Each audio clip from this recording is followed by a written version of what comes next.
Coral Springs, Florida, was the color of a perfect postcard. The lawns were emerald green, the houses were dazzling white, and the sun always seemed to shine on the quiet street. In one of those perfect houses lived a woman named Priya Malhotra. To the world, Priya had a life made of gold ribbons.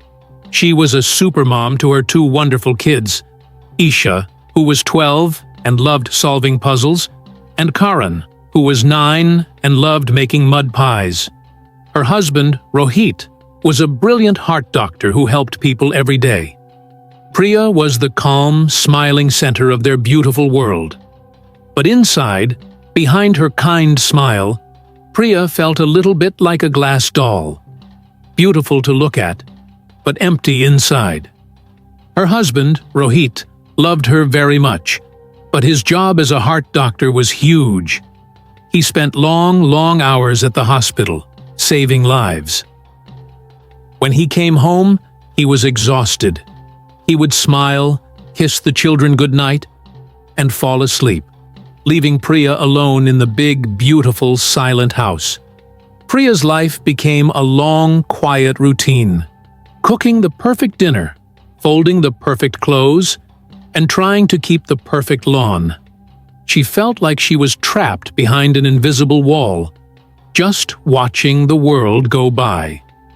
Then, one scorching summer afternoon, the invisible wall cracked.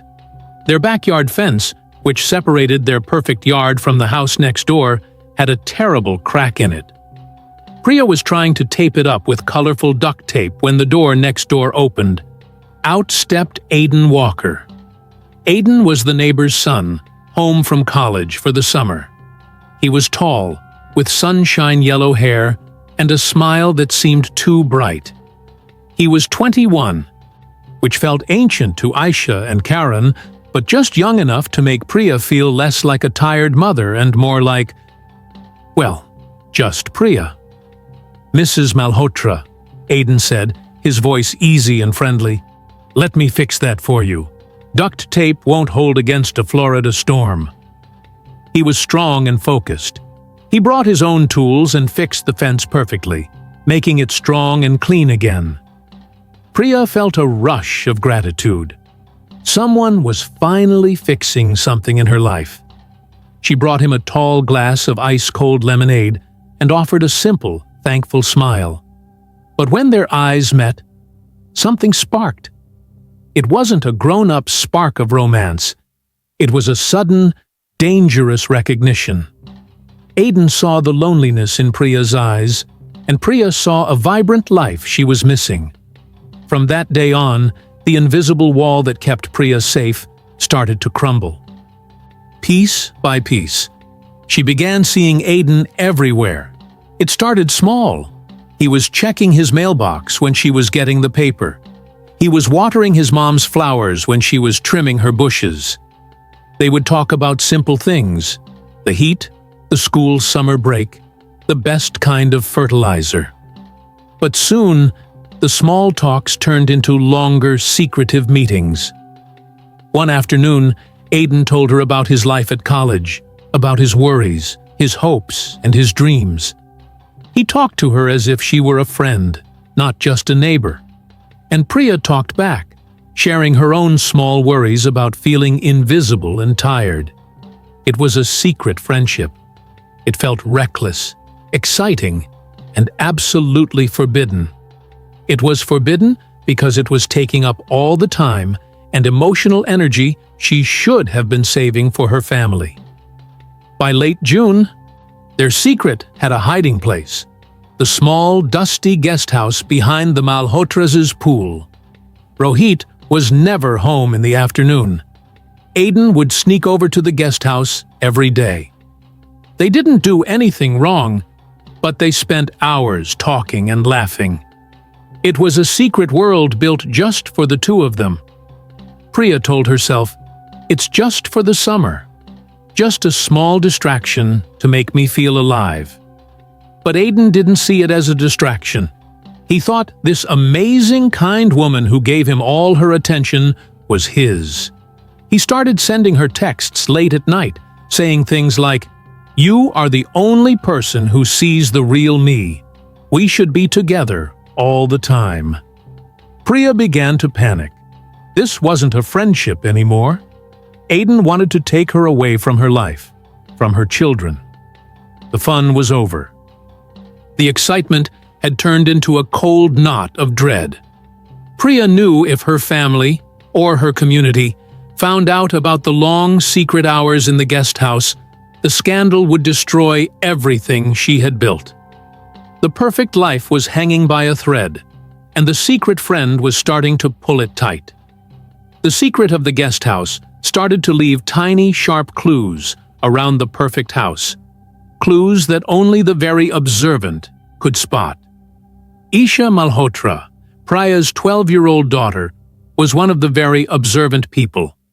She was quiet, loved reading detective stories, and noticed everything.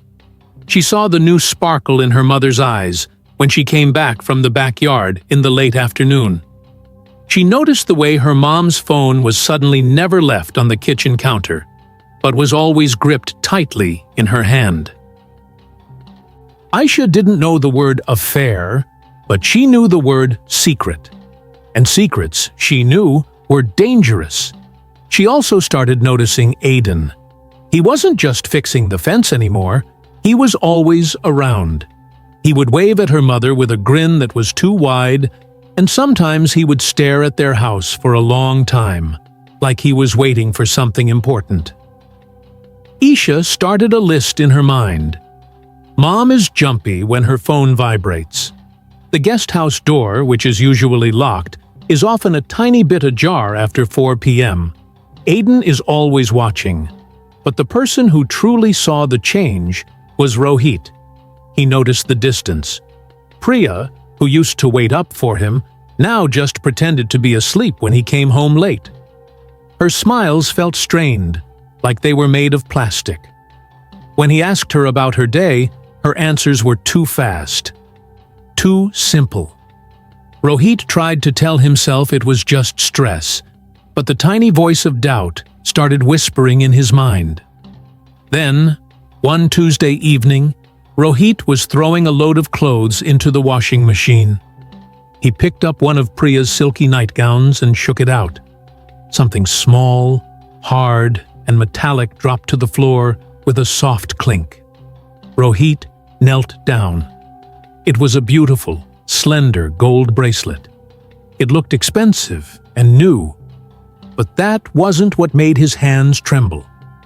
On the clasp, engraved in tiny, elegant script, were two initials, A.W. Rohit felt like a giant, invisible fist had punched him in the chest. Aiden Walker, A.W., his neighbor's son. When Priya came into the laundry room, Rohit was standing there, silent, holding the bracelet. "What is this, Priya?" he asked, his voice low and shaking. It wasn't an angry shout. It was the sound of a completely shattered man. Priya's eyes went wide with terror. She froze, like a deer caught in the headlights. The lie tumbled out, clumsy and fast. "Oh, that! It belongs to a friend. I was going to give it back to her tomorrow. She left it last week." She reached for it, but Rohit pulled it back. "A friend whose initials are A.W. Priya? Who?" Priya began to cry, but the tears felt fake even to her. She just shook her head, repeating the lie that it was a friend's gift. Rohit didn't believe her for a second. The trust was gone. His world, which had been built on the solid foundation of their perfect life, suddenly felt like a sandcastle washing away in the tide. He quietly left the room. He didn't shout. He didn't break things. He just went to his study and did the one thing he knew how to do when faced with a huge, unbearable problem. He picked up the phone. A few hours later, a serious man with a clipboard and a camera was sitting in Rohit's study. A private investigator. Rohit, the man who saved hearts, was now paying someone to break his own. Within 7 terrible days, the investigator returned. He didn't need to say a word. He just placed a heavy manila envelope on the desk. Rohit opened it with a hand that was steady from years of surgical practice, but inside, his heart was crumbling. The photographs showed Priya and Aiden in the guest house, hugging, laughing, and sitting close. They were not intimate in the way an adult might think, but they were intimate in a way that screamed, "This is a stolen secret." Rohit stared at the pictures. His children's mother, his beautiful, silent wife. He felt a rage so intense it didn't feel hot. It felt ice cold, sharp, and final. He hadn't just lost a wife, he had lost his honor, his pride, and the safety of his perfect life. The invisible wall was completely destroyed. The storm was coming. The air in the elegant house felt thick and suffocating on the night of August 14th. It was quiet enough to hear the faint hum of the air conditioner, but underneath that quiet was a terrible tension. Aisha, 12, was upstairs in her bed, pretending to be deeply asleep. Her little brother, Karan, 9, was definitely asleep, curled up with his dinosaur plushie. But Isha's eyes were wide open, glued to the crack beneath her bedroom door. She heard it start. Not a bang, but a low, terrifying growl of a voice. Rohit's voice. He was a doctor, used to calm and control, but tonight, his voice was vibrating with a rage Isha had never heard before. The fight wasn't loud enough to wake Karan, but it was loud enough to shake the walls. "You brought shame to this house," Rohit shouted.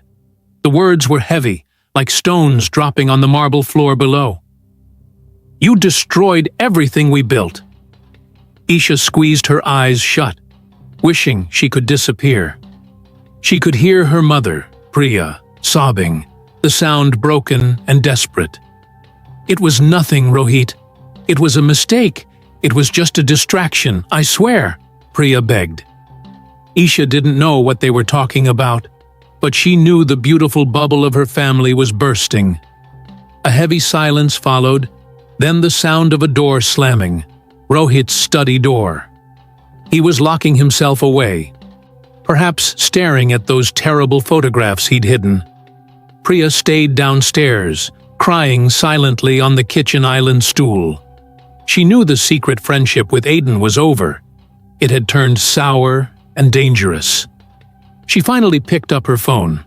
There were 5 new texts from Aiden. They weren't friendly anymore. They were demanding. "Aiden, you haven't answered. Are you really going to let him win? Aiden, don't let him control you, Priya. He never even sees you. Aiden, leave him. Be with me. I'm waiting." Priya felt sick. She grabbed the little gold bracelet engraved with AW, the one Rohit had asked about, and threw it across the kitchen floor. It skittered under the pantry. She finally composed a cold, final text to Aiden. "It's over. Don't contact me again. I choose my family." She locked her phone and went upstairs. She peeked into Isha's room. Isha was perfectly still, her breathing soft and even. Priya kissed her forehead, a shaky, sad kiss, and went to bed, convinced the nightmare was finally finished. But the nightmare was just starting. As soon as her mother's door clicked shut, Aisha sat up, breathing fast. She had heard the sound of the bracelet skittering. She crept out of bed and tiptoed down the stairs, her heart beating like a trapped bird. The kitchen smelled clean, but felt heavy. Isha scanned the floor. Under the pantry shelf, she spotted the faint glint of gold. She pulled out the bracelet and turned it over. The initials, AW, were clear. She looked at the clock. 10:15 p.m. Isha crept back upstairs. As she passed the laundry room, she saw her mother's phone sitting on the washing machine. It was glowing. Someone was calling. She peeked at the screen. The caller was labeled, "Aiden Neighbor." Aisha quietly tapped the screen to ignore the call. But as she did, the screen woke up, and she saw the last text message Aiden had sent. "Don't let him control you. Leave him. Be with me." Aisha felt a cold wave wash over her. Aiden wasn't just a friendly neighbor. He was demanding her mother leave her father. He was causing the fight. She quickly put the phone back. She knew, with chilling certainty, that the storm was not outside. It was here, in their perfect, quiet house, and the thunder was about to strike. The next day felt strange and brittle. Priya was tense, snapping at small things. Rohit was gone before dawn and didn't call. Isha watched her mother nervously cleaning the already spotless kitchen, moving with jerky, frantic energy. That evening, the children were finally asleep upstairs. The clock downstairs read 9:45 p.m. Priya was sitting in the living room, trying to read a book, but her mind kept replaying the fear. Ding dong! Priya jumped, her heart leaping into her throat. She wasn't expecting anyone. Rohit was on call tonight. She cautiously opened the door. Standing on the perfectly swept porch was Aiden. He looked terrible. His hair was messy, his eyes were red, and he was swaying slightly. He smelled strongly of something sweet and sharp, something Priya knew was not good for him. "You can't be here, Aiden," Priya whispered urgently, trying to push the door shut. "Go home. I told you. It's over." But Aiden was too strong. He pushed the door back, stepping into the elegant foyer. He wasn't the kind, friendly boy who fixed fences anymore. He was loud and unsteady. "Over?" Aiden yelled, his voice echoing in the quiet space. "You said you loved me. You said you felt trapped. You were using me. You're lying to everyone, Priya, even yourself." Priya was horrified. His voice was getting louder. "The children." "Please, the kids are sleeping," she begged, grabbing his arm and trying to pull him back outside. "You have to go. I never said I loved you like that. I was lonely, and you were kind, but this is my family." Aiden twisted his arm away. "Kind? I poured my heart out, and you use me until your husband notices a bracelet?" He was sobbing now, a loud, ugly sound. "You're trapped, and you're dragging me down with you." Aisha woke up, her ears straining.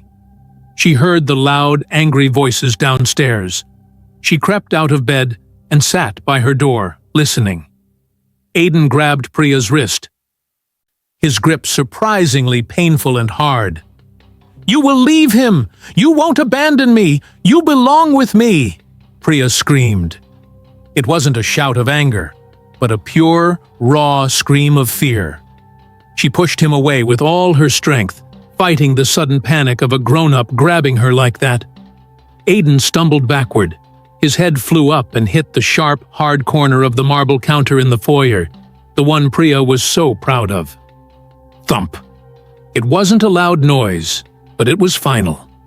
Aiden went completely still. He slumped forward onto the white tile floor. For a moment, there was just silence. A terrible, crushing silence.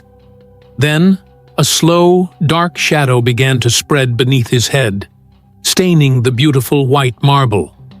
Blood. Priya stood paralyzed, her hands shaking, staring at the dark puddle spreading beneath the young man who had been her secret friend. Panic, cold and consuming, took over every thought in her mind. She hadn't meant to. She just wanted him to let go. Upstairs, Aisha heard the sudden silence after the scream and the thump. Her heart was racing. She knew, with the chilling instinct of a child, that something terrible had just happened. Something that would break the perfect silence forever. Priya couldn't breathe. She just stood over Aiden's still body, her mind screaming 1,000 words but her mouth making no sound. The fear was a physical thing, squeezing her chest. If she called the police, the perfect lie would be exposed. The affair, the secret friendship, the shouting, the accidental push. They would never believe it was self-defense. Her children would know. The community would know. Rohit's career would be destroyed. Panic. She had to make him disappear. She had to clean up the mess and put the pieces back in the box. Her eyes darted to the guest house door, the door that represented their whole secret. She needed a hiding place. She needed time.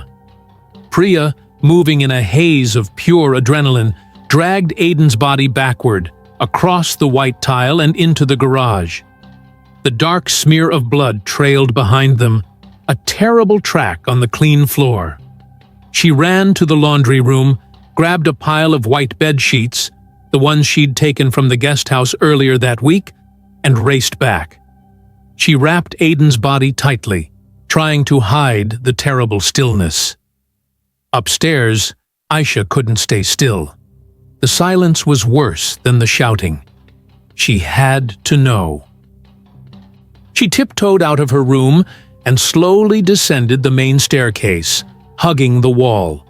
She reached the bottom step and looked into the foyer. Her mother was gone.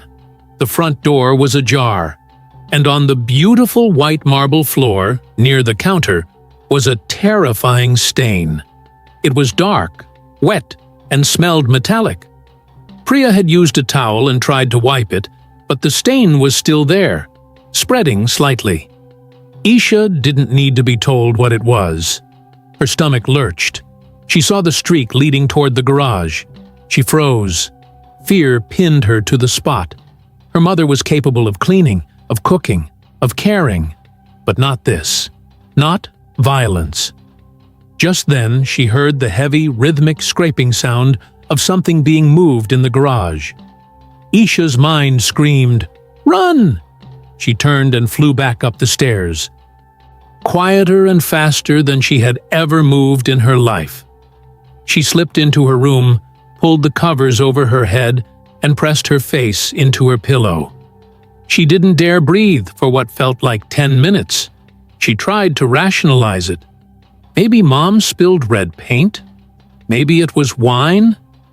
But the smell of the metallic stain and the raw fear in her mother's scream told the detective in her the awful truth. Downstairs, Priya finished wrapping the body. She was trembling so hard she could barely tie the knot on the sheet. She needed to take the body to the wooded park a few miles away and dump it. She pushed the large, heavy form onto a dusty old cart she used for gardening. She was about to open the garage door and wheel her terrible secret out into the Florida night when she heard the distinct, familiar sound of an engine in the driveway. Rohit was home. His surgery must have been cancelled early. Priya froze, tears streaming down her face. She was trapped between the body on the cart and the man she had betrayed. The garage door leading into the kitchen slid open. Rohit walked in, his suit jacket slung over his shoulder, his face still tired from the long day. He walked 2 steps before his eyes registered the scene. The trembling wife, the garden cart, and the enormous, blood-stained bundle wrapped in white sheets. The moment stretched into an eternity. The only sound in the garage was the low hiss of the freezer and Priya's shallow, frantic breathing. Rohit, the heart doctor who was trained to handle life and death, stood motionless, staring at the terrifying bundle on the cart. His rage from the night before was completely gone, replaced by a devastating horror. He looked at his wife, his perfect wife, her face pale and smeared with tears, her clothes stained with the dark, unspeakable truth. "Priya," he whispered, the sound barely audible. "What have you done?" Priya could only shake her head, pointing a shaking finger toward the bundle. "Aiden, he came here. He was shouting. He grabbed me. I pushed him. I didn't mean to." Rohit slowly walked toward the cart. He pulled back a corner of the sheet. He saw the face of the young man, the neighbor's son, and the terrible wound. The truth hit Rohit with the force of a wrecking ball. His wife, the mother of his children, was now a killer. An accidental killer, perhaps, but a killer nonetheless. His doctor's mind, which usually thought of life-saving measures, was now racing through criminal law. Calling the police would mean a police report, a trial, the exposure of the affair, the ruin of his family's name, and his wife in prison. And most importantly, their children, Isha and Karan, would lose their mother. Rohit made the terrible, immediate decision. The only decision that, in his mind, saved his family, even if it destroyed his soul. He couldn't save Aiden, but he could save Priya. "We are not calling the police," Rohit said, his voice now flat and cold, the voice of a man operating under extreme pressure. "You were defending yourself, but no one will believe that after the affair. We must protect the children." Priya was too weak and shocked to argue. She simply watched as her brilliant husband transformed from a doctor into a desperate accomplice. Rohit carefully moved the cart. He went to the shed and grabbed 2 old, heavy-duty shovels. "The mango tree," he commanded. "The roots are too deep near the house, behind the old mango tree in the backyard." It was a terrible, desperate hour. Under the faint, ghostly glow of the moon, Rohit and Priya dug.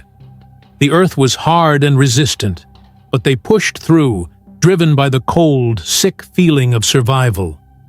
They dug a shallow, hurried grave behind the oldest, largest tree in their yard. They lifted the sheet-wrapped body and placed it in the ground. Rohit pushed the dirt back over the bundle, tamping it down again and again, trying to flatten the telltale mound. They cleaned the shovels, the garage, and the spot in the foyer until no visible sign of the tragedy remained, except the faint, metallic scent only Priya could detect. Rohit looked at his wife. She was still trembling, staring into the dark. "It never happened," Rohit whispered, pulling her close. "This secret dies tonight. For the children. For our family." But the secret wasn't dead. It was lying shallowly buried under the shade of the mango tree, waiting to be found. Isha woke up again at 4 a.m. Her throat was dry, her mouth tasting of cotton and fear. The house was silent now, a heavy, unnatural silence. But when she crept out of bed and looked out her window, her heart stopped. The backyard was bathed in the strange, flickering glow of her father's work light, the kind he used for late-night projects. She saw shadows moving near the furthest corner of the lawn, near the old, large mango tree that never seemed to bear fruit. The shadows were deep and strange, moving rhythmically, like someone was working very hard. Isha watched as her parents, her perfect, clean, professional parents, worked side by side, leaning on long-handled tools. They were burying something. Terror seized her, and she ran back to bed, pulling the covers over her head, wishing she hadn't seen. She was only 12, but she knew what she had witnessed. The cover-up. The thump was now beneath the ground. When the sun finally rose, Karan woke up full of energy. "Mommy, can we have pancakes? Can we play in the pool?" Priya, who looked like she hadn't slept in a week, forced a shaky smile. "Yes, sweetie. Anything you want." Isha avoided her parents' eyes at breakfast. Her father, Rohit, was quiet. He drank his coffee black and fast, his face drawn. He looked older than 35. Later that morning, as Karan played on the swing set, Isha walked slowly toward the back of the yard, near the mango tree. The perfect lawn was no longer perfect. A section of the grass was patchy and rough. The soil was loose and dark, freshly disturbed. It was a terrible, obvious scar on their beautiful, lying life. Isha sat on the ground a few feet away, watching the loose earth. The scent of fresh dirt was strong. She remembered the bracelet, the fight, the scream, the stain. And now, this disturbed grave under the mango tree. Aiden Walker, the friendly neighbor who had been so kind, was gone. And he was very close. Aisha started noticing the tiny clues her parents had missed in their panic. First, the guest house sheets were gone from the linen cupboard. Priya had forgotten to put them back after wrapping the body. Second, the gold bracelet was nowhere in the kitchen. Priya must have put it somewhere safe. Third, the smell. If she stood near the back door, where the garage was, she could still smell a tiny bit of the metallic, coppery scent of the cleaned blood. Isha didn't have a badge, but she had a puzzle to solve. She knew the secret couldn't stay buried forever. It was too big, too close. And as she stared at the silent, sun-dappled earth beneath the mango tree, she realized that she was no longer just the daughter. She was the family's only witness. 2 days passed in a haze of forced smiles and terrifying quiet. Priya and Rohit acted like nothing had happened, showering the children with attention. But their eyes constantly darted toward the backyard. Then, the outside world finally caught up. In the late afternoon, 2 police officers and Aiden's parents pulled up to the curb. Aiden's mother was crying, her face pale. "He never answers his phone," Aiden's father explained to the police, his voice tight. "He was supposed to be back at college yesterday. This isn't like him. He just vanished." The police began to canvass the area, knocking on doors. When they reached the Malhotra's perfect white fence, Priya's hands shook so badly she had to hide them behind her back. She forced a calm smile and invited them in. "Oh, the Walkers are such sweet people," she lied, her voice shaky. "We haven't seen Aiden since he fixed our fence." She offered the officers tea, her mind racing. The backyard. Don't look at the backyard. One of the police officers, Detective Ramirez, looked familiar. He had a serious, thoughtful face. As he drank the tea, he glanced at the family photos on the wall. Just then, a man walked up the driveway. The same serious man with the clipboard and the camera. The private investigator, PI. He was looking for Rohit to update him on the case he had been hired for.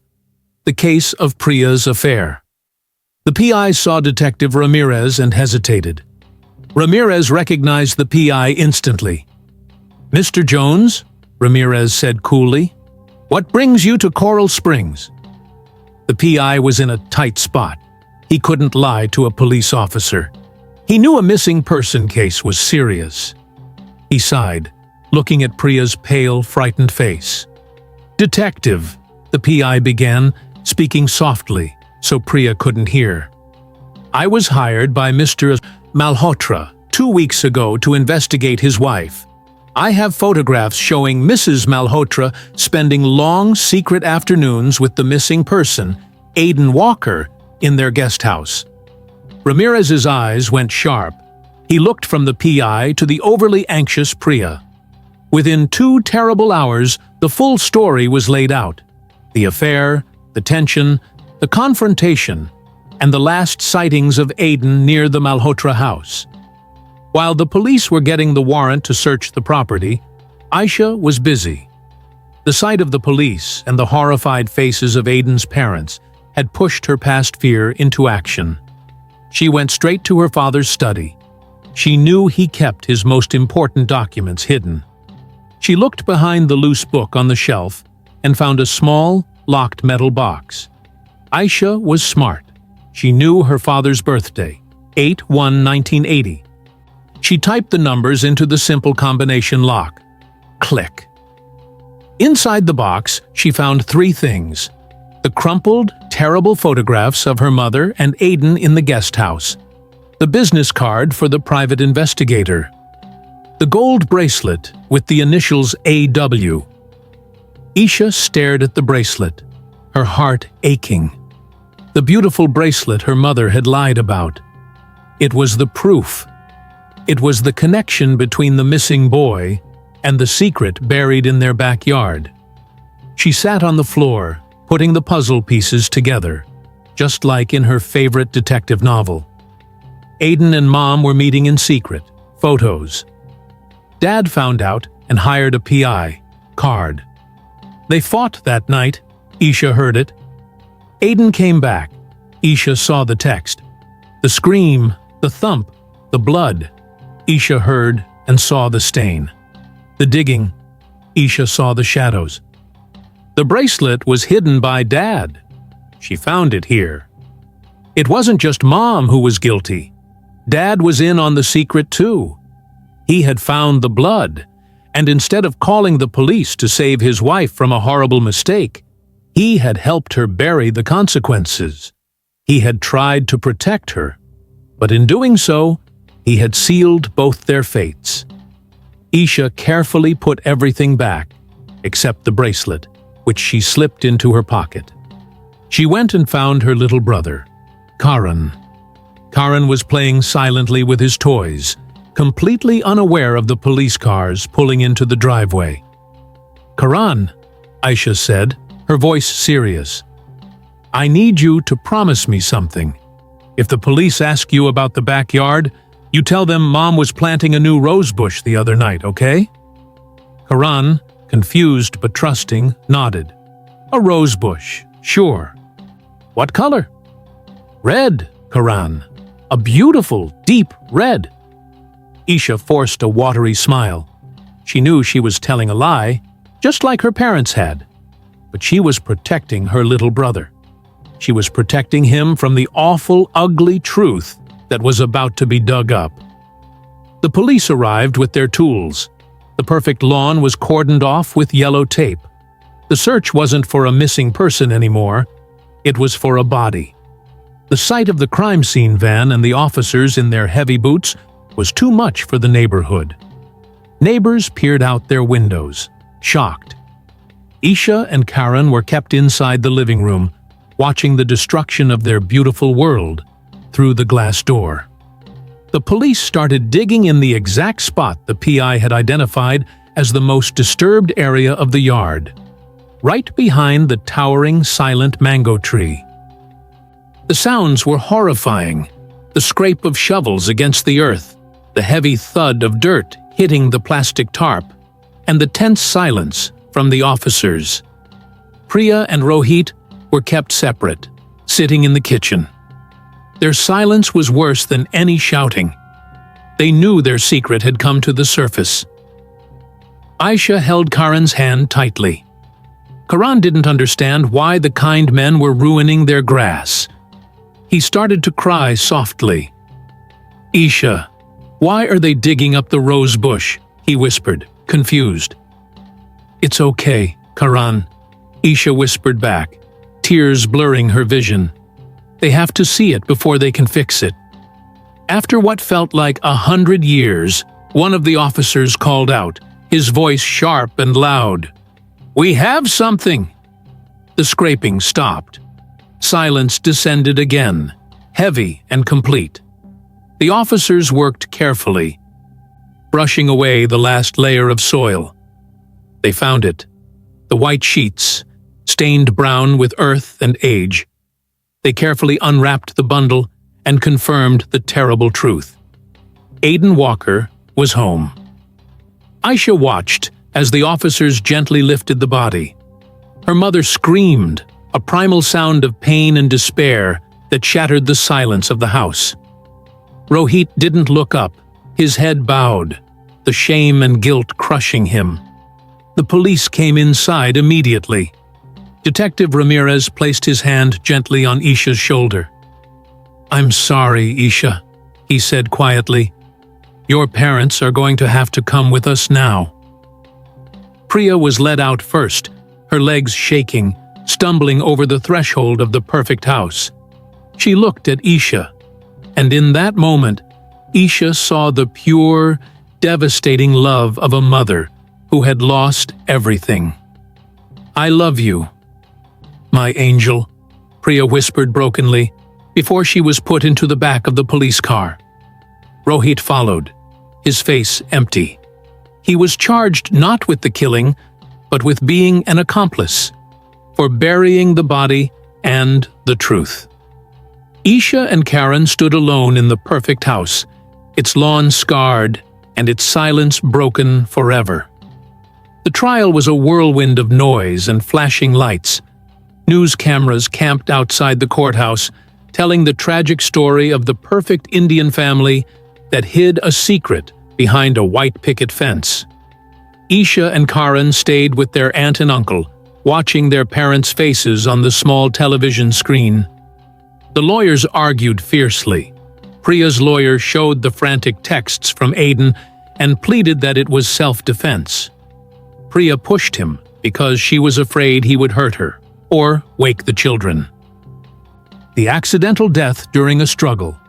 The prosecution, however, focused on the cover-up. Why did she hide the body? Why did she lie about the bracelet? The burial under the mango tree was proof that Priya and Rohit wanted to destroy the evidence. They painted Priya as a cold, manipulative wife who seduced a boy and then killed him when he became a threat to her social status. The jury listened to the facts, but they couldn't ignore the dark choice Priya and Rohit had made to save their reputation over telling the truth.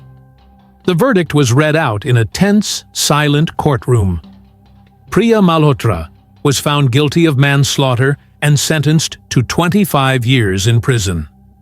Rohit Malhotra, for his role as an accomplice in covering up the crime, was sentenced to 10 years.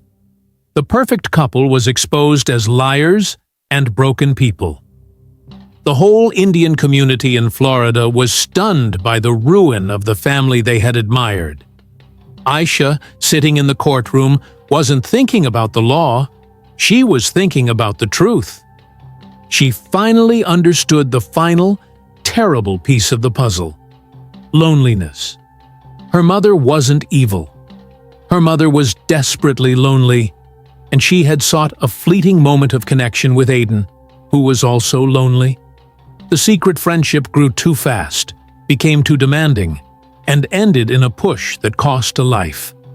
Rohit's mistake wasn't hiring the PI. It was choosing to bury the truth, and his wife's mistake, believing his power could overcome justice. In the end, the beautiful life they had built on secrets didn't free them. It buried them. Aisha and Karen moved far away from Coral Springs to live with their grandparents, leaving the beautiful, scarred house behind. But Isha knew the truth wasn't really gone. It lived with them, in the memory of the scream and the silence. She still wore the little gold bracelet AW sometimes, a secret reminder of the tragedy. And somewhere in Florida, behind a white picket fence and a lonely old mango tree, the soil still remembered the night it tasted betrayal and the perfect life that crumbled into dust.